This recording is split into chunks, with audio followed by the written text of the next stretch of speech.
উনি এই সম্পূর্ণ কীর্তনের মাঝে আমার কাছে 6টি জিনিস জানতে চেয়েছেন। তো 6টি জিনিস একসঙ্গে পরপর করে বলতে গেলে এখানে 3 ঘন্টা চলে যাবে। তা আমি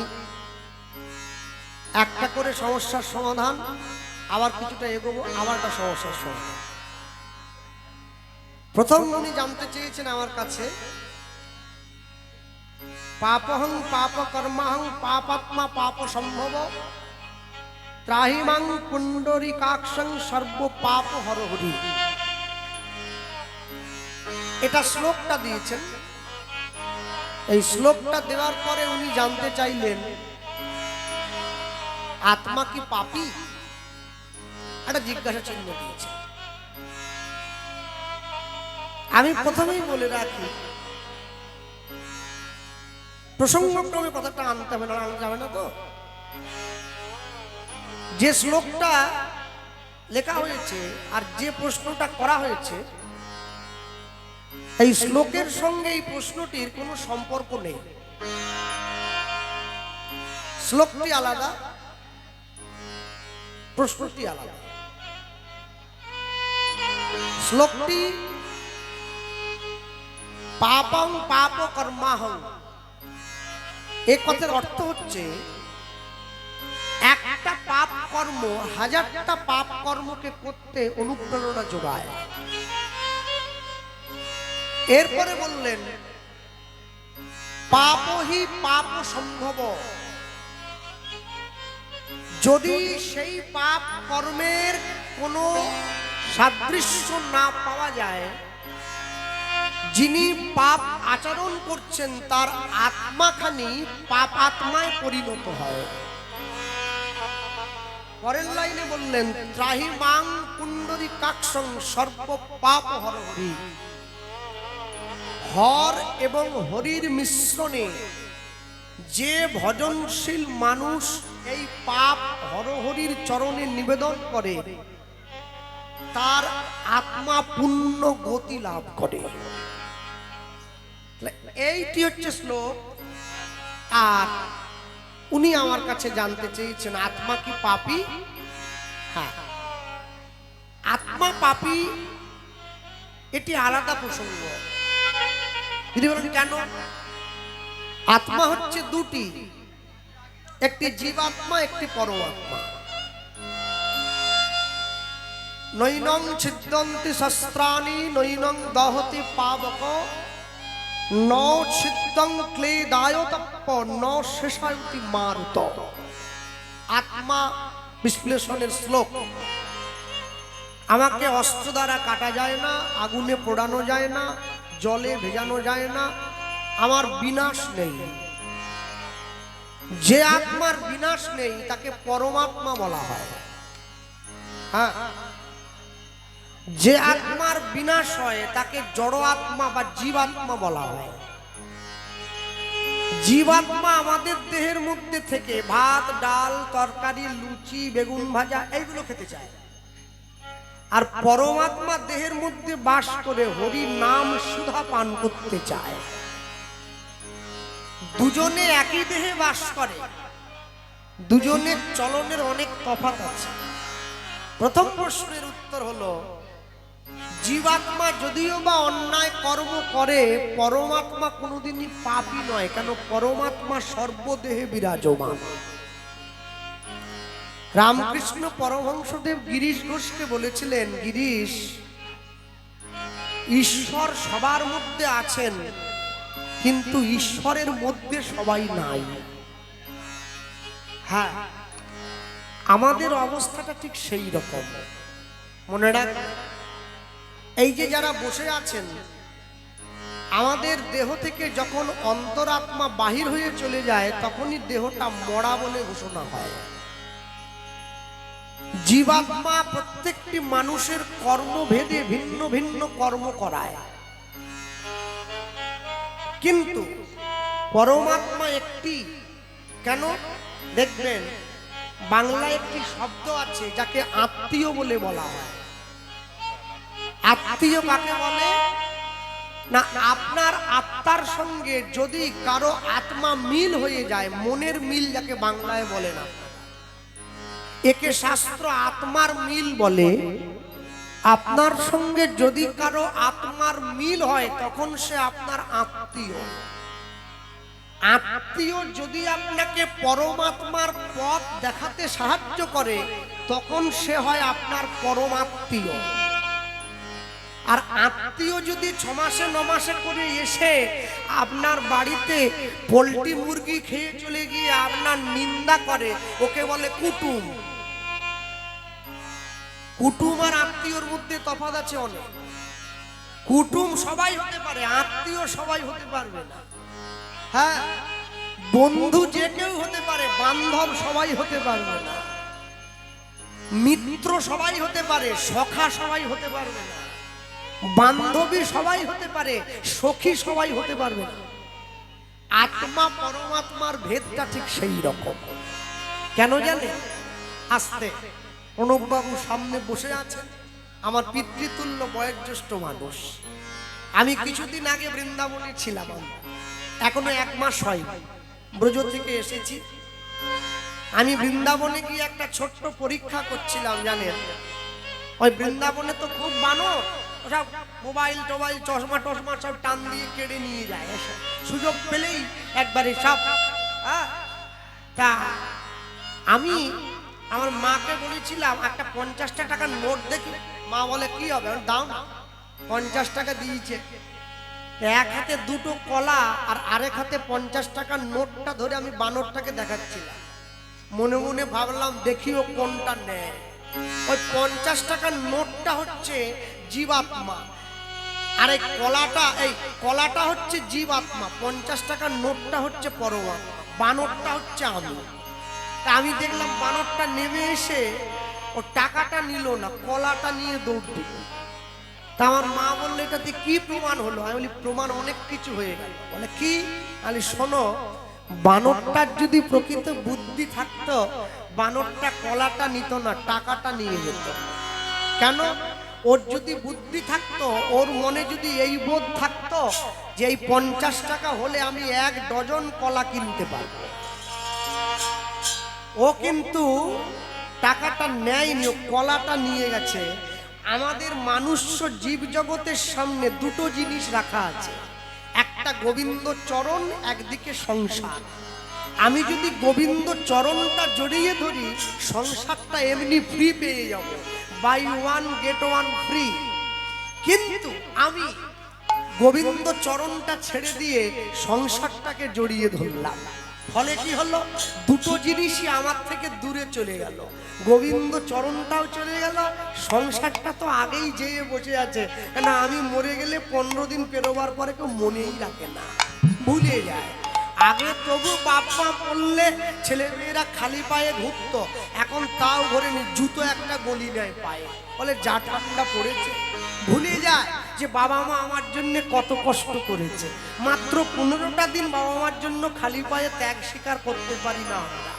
তাহলে মনে রাখতে হবে, সংসার থেকে আপনি যা পাবেন ওটা শূন্য, ওর কোনো দাম নেই। যদি ভগবানকে কেউ ভালোবাসতে পারে সে জীবনে অনেকটা পাবে, 2টোই একসঙ্গে পাবে।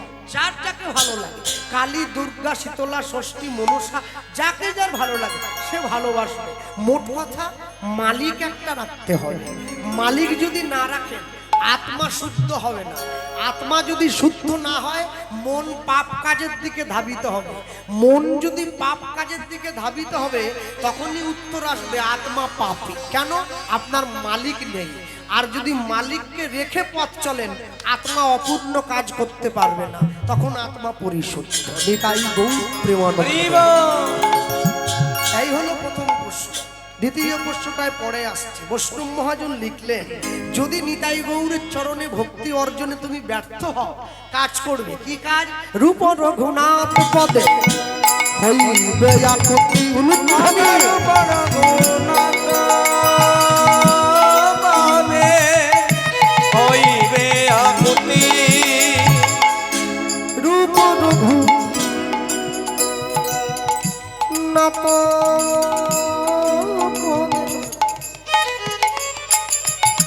হইবে আকুতি। রূপ রঘুনাথ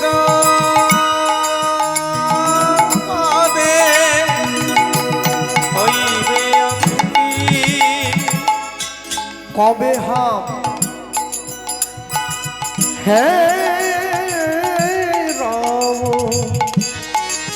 যুগল প্রীতি হইন কবে হাম রব যুগল প্রীতি ও গো কবে হাম হে রব যুগল প্রীতি কবে হাম রব যুগল প্রীতি রূপ রঘু রূপ রঘু নাথ পাদে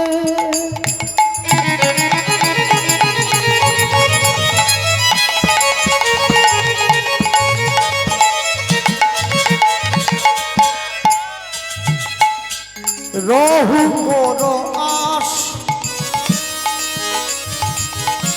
প্রার্থনা করয়ে সদাই নরোত্তম দাস রূপর গো না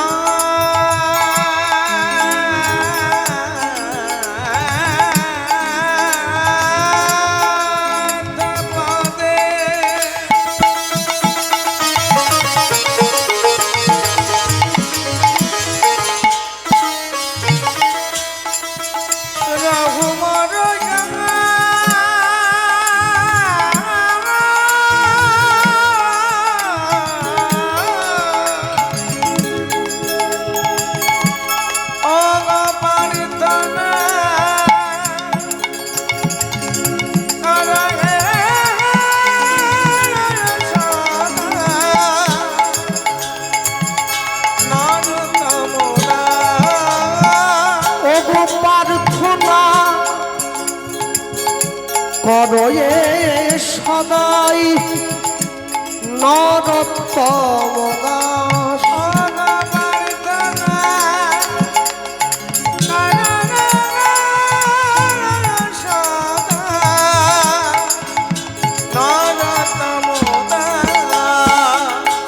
যদি আকরটা আমরা গাই আমার গৌর জানলে সব জানা হলো আমার গৌর জানলে সব জানা হলো শাস্ত্র জানলে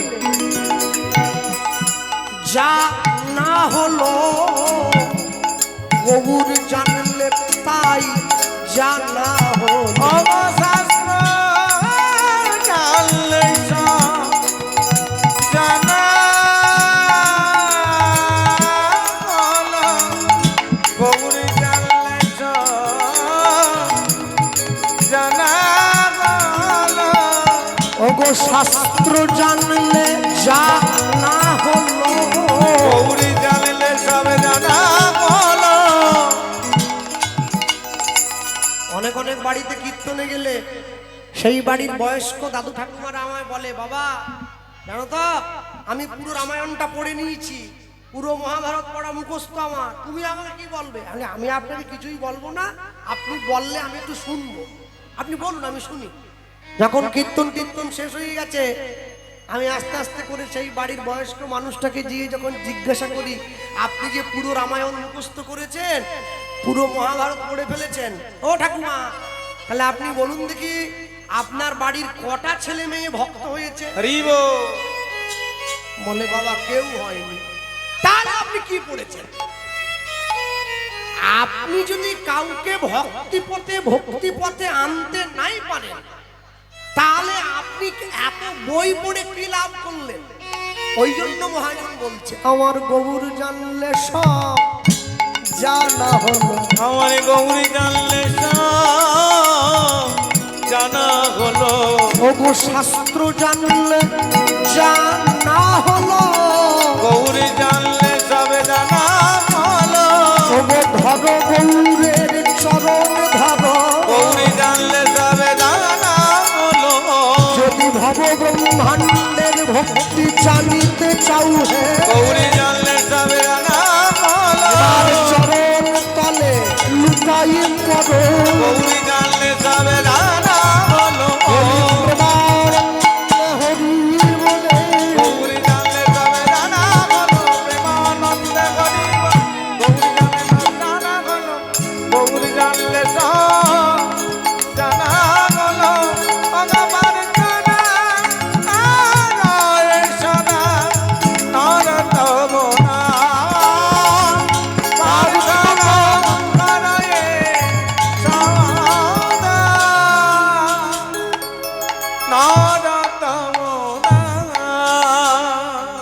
শ্রীপ রঘুনাথ পদে রঘু মরয়াস রঘু মনোয়া প্রার্থনা করো যে সদাই নরোত্তম দাস। প্রার্থনা করো সদা নরোত্তম দাস। তো ছেলেটাকে বলে গিয়েছিল যে আমি তোকে যে জমি কটা দিয়ে গেলাম, তুই যদি এই জমি কটা ভালো করে চাষ করতে পারিস তাহলে কোনোদিন তোর ভাত কাপড়ের অভাব হবে না, আমি এইটুকু তোকে আশীর্বাদ করে গেলাম। হ্যাঁ, এখন দেখা গেল বাবা এইটা বলে যখন জমিটা ছেলের নামে করে কিছুদিন পরে বাবা যখন মারা গেলেন, ঠিক বাবা মারা যাওয়ার 1 বছরের মধ্যে ছেলে একটা ভালো সরকারি চাকরি পেয়ে গেল। এখন ছেলে তার বাড়িতে নিজের স্ত্রীর সঙ্গে তার মায়ের সঙ্গে বসে আলোচনা করছে, তাহলে এই যে বাবা আমাকে 10 বিঘে জমি দিয়ে গেল, এই জমির কি হবে?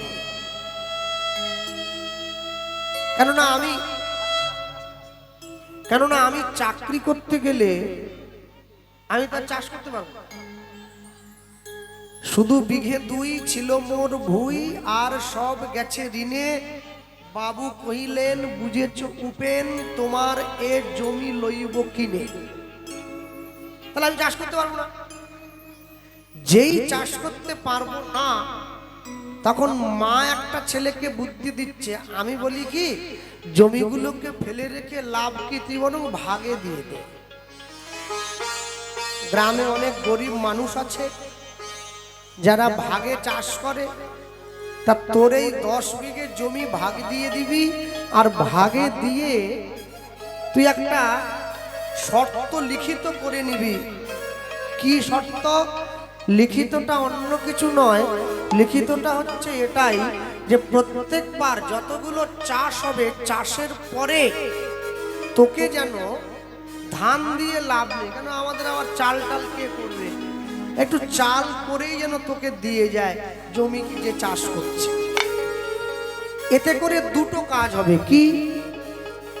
প্রথম কাজটা হবে, সারা বছরে আমাদের ভাতের যে খরচটা ওটা উঠে আসলো, আমাদেরকে চাল কিনতে হবে না। আর আমরা তো সংসারে 3 জন মানুষ, ওই ভাগের জমির থেকে চাল নিয়ে চাল খাওয়ার পরেও অনেক চাল আমাদের বেশি হবে, সেটা বাজারে বিক্রি করে বেশ কিছু পয়সাও পাবো। আর সেই পয়সাটা একটু একটু করে জমিয়ে বৌমার নামে একটু একটু করে সোনার গয়না গড়িয়ে দেবো বছরের শেষে। এখন প্রথমবার চাষটা জমিগুলো ভাগে দেওয়ার পর যার জমি, সে হঠাৎ করে গরমে অফিস থেকে ছুটি পেয়েছে, মাকে গিয়ে বলছে, মা চলো তো একবার জমিগুলো দেখে আসি, যাদেরকে চাষ করতে দিলাম ওরা কেমন যত্ন আত্তি করছে আমাদের জমিগুলো। মায়ের হাত ধরে ছেলে জমি দেখতে বেরিয়েছে। বেরিয়ে দেখছে এই 10 বিঘা জমি 4টে চাষিকে ভাগ করে দেওয়া ছিল। তার মধ্যে 2টো চাষি বেশ যত্ন করেইছে জমিগুলো, একবারে সুন্দর, ঘাস টাস হয়নি, আলটালগুলোকে কেটে বেশ সুন্দর করে জমিটা দেখলেই পরিষ্কার। কিন্তু বাকি 2টো চাষি তারা জমিটাকে বেশ নোংরা করে রেখেছে, একটু সুজনি হয়ে গেছে, একটু ঘাস হয়ে গেছে, হ্যাঁ উঁচু নিচু হয়ে গেছে, ঠিক মতো ভিতাটা ছাটা হয় নাই, একটু কোদাল দেওয়া হয় নাই, আলগুলো একা বেকা। তো ওই যে 2জন চাষি জমির অযত্ন করেছে, ওদের কাছে গিয়ে জমির মালিক বলছে, শোনো, তোমাদেরকে জমি চাষ করতে দিয়েছি মানে এই নয় তোমরা আমার জমিটা নোংরা করে রাখবে। বলে, হ্যাঁ বাবু, তাহলে কি করব?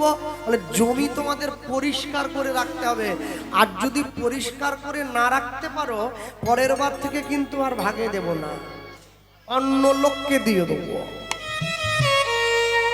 যেই বলেছে, ও তো বেচারা গরিব মানুষ, ও জমির মালিকের হাতে পায়ে এটায় পড়ে বলছে, বাবু আমাকে ক্ষমা করুন, এবার পর থেকে আমি জমি একবারে যাবো।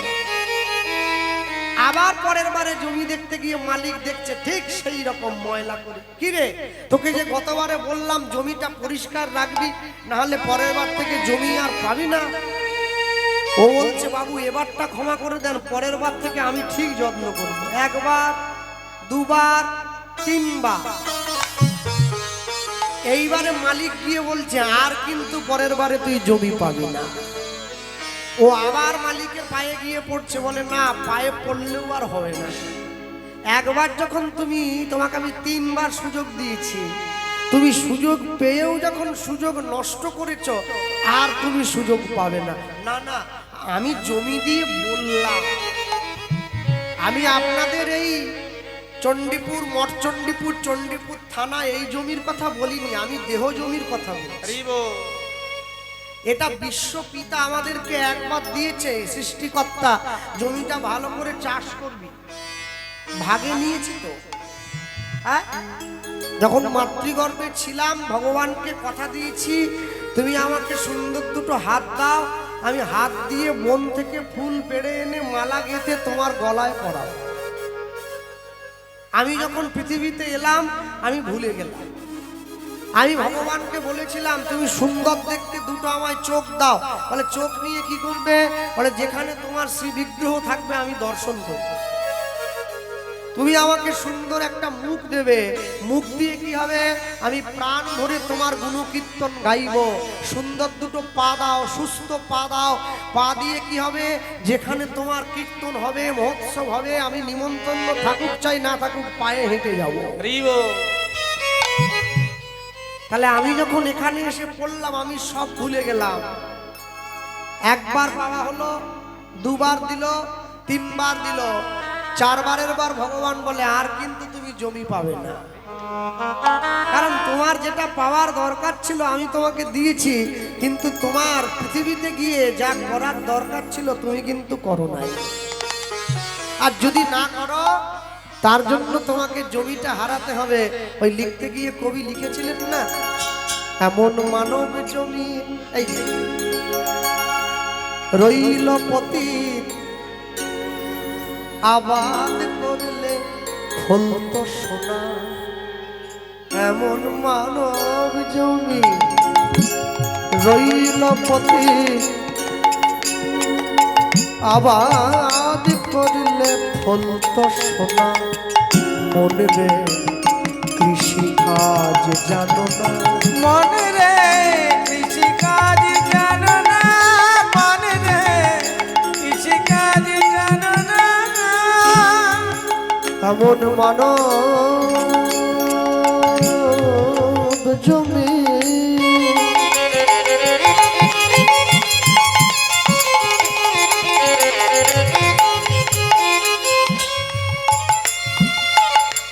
মানব জমি রইল পথে, আবাদ করলে। বাংলা ভাষায় আবাদ মানে চাষ করাকে বোঝায়, তাই তো? কিন্তু কবি লিখছেন, আবাদ করলে আটাকে বাদ দিলে ফলত সোনা। মনে রে কৃষি কাজ জানো না, মনে রে কৃষি কাজ জানো না, মনে রে কৃষি কাজ জানো না। যিনি এই গানটি লিখেছেন তিনি কালী ভক্ত। তিনি লিখতেই পারেন, কালীর নামে দাও রে বেড়া, ফসলে তছ রূপ হবে না।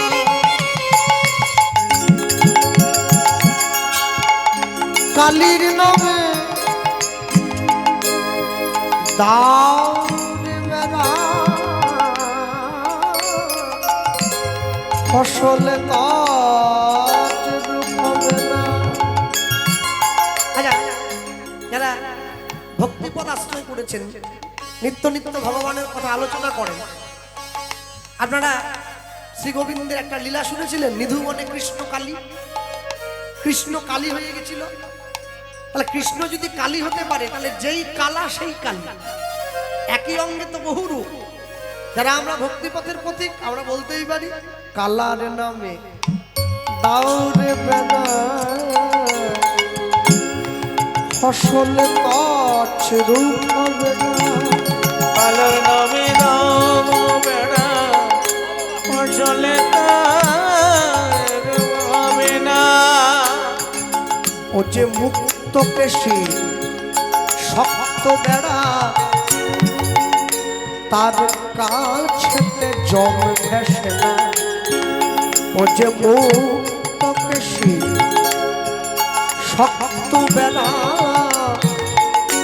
তার কাছেতে জম ঘেসে না। মনে রে কৃষ্ণ জানো না, মনে রে কৃষ্ণ জানো না, মনে রে কৃষ্ণ জানো না।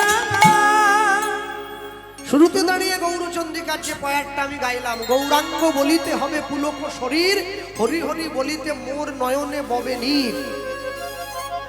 যেদিন আপনারা দেখবেন কীর্তন শুনতে বসে বা কীর্তন গাইতে গিয়ে, জানতে হোক অজান্তে হোক, ইচ্ছায় হোক অনিচ্ছায় হোক, জ্ঞানে হোক অজ্ঞানে হোক, ভগবানের নাম ভগবানের কথা শুনতে গিয়ে বলতে গিয়ে যদি আমাদের চোখে জল আসে, তাহলে বুঝতে হবে আমাদের অন্তরে তার জন্য একটু হলেও জায়গা তৈরি হয়েছে। হরি বল হরি বল।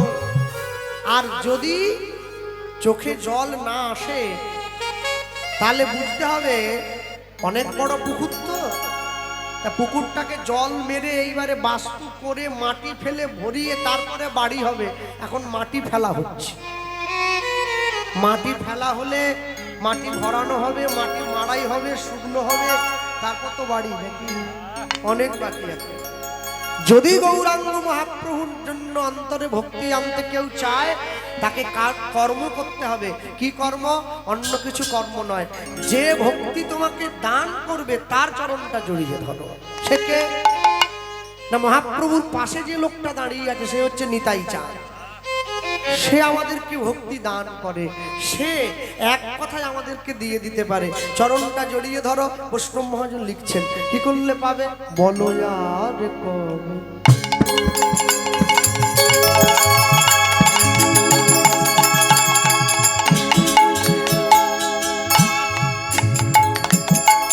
বলো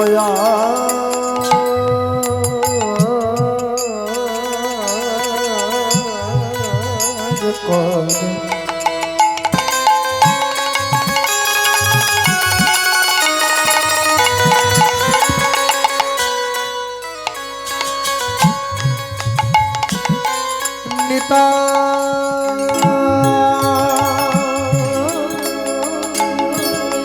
চাঁদ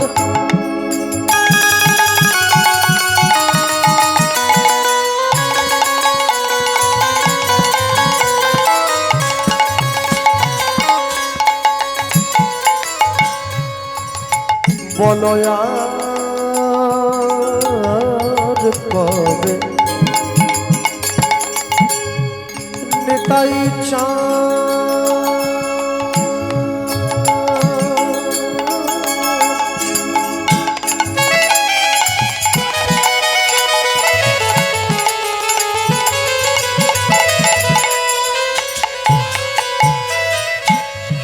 আমায় করুণা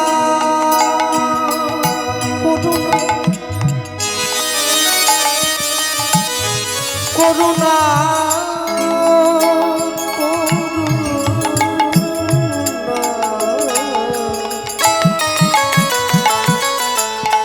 করুণা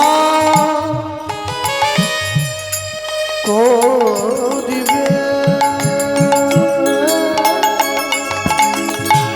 বলো কবে নিতাই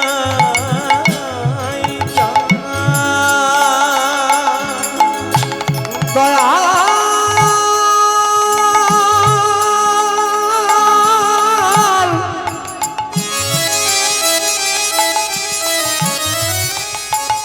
নিতাই বিশাল বাড়ি রাখো নিতাই আমার নিতাই নিতাই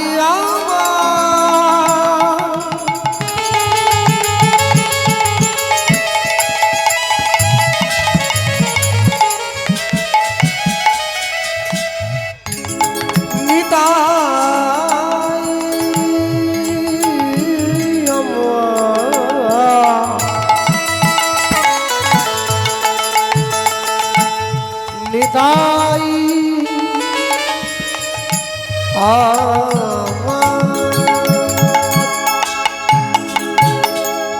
বলো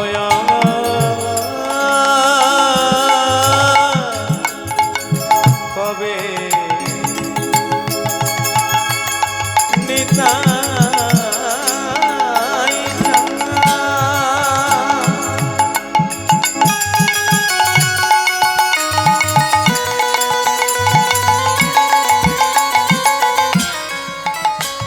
আমায় করুণা করুণা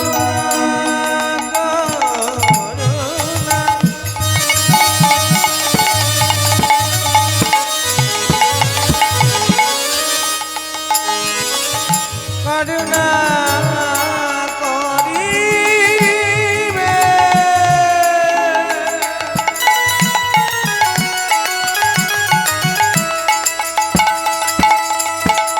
করুণা করুণা করিবে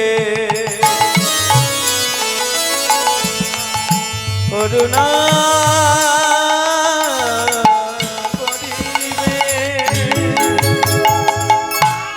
বল সংসার বাসনা কবে দূরে যাবে বলো সংসার বাসনা কবে দূরে যাবে বল বিষয় ছাড়িয়া কবে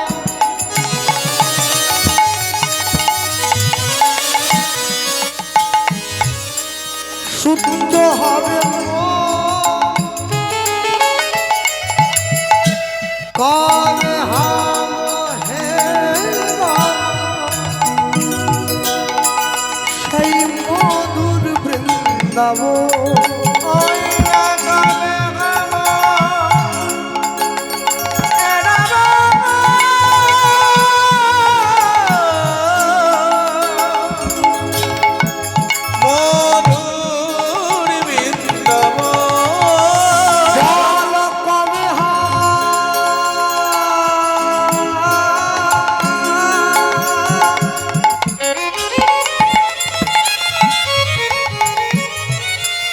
হে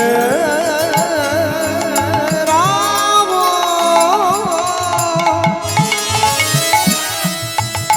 সেই মধুর বৃন্দাবন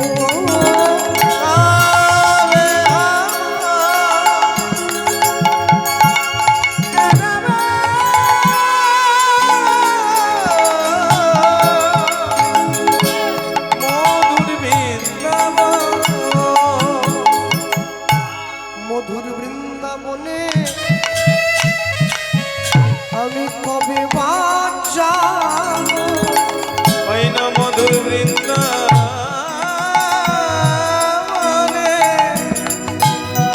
কবে যাব মধুর বৃন্দাবনে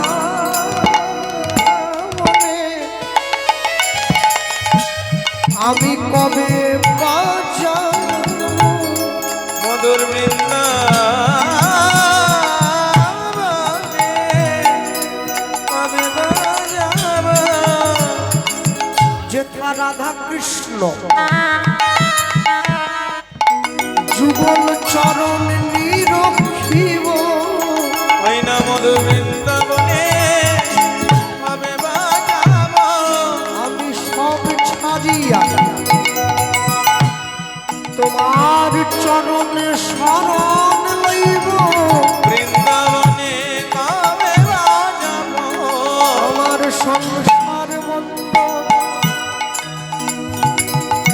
মোচন হইবে মধুর বৃন্দাবনে কবে বাজাব আমি তোমার চরণে আশ্রয় লইব মধুর বৃন্দাবনে কবে বাজাব আমার মরণের ভয়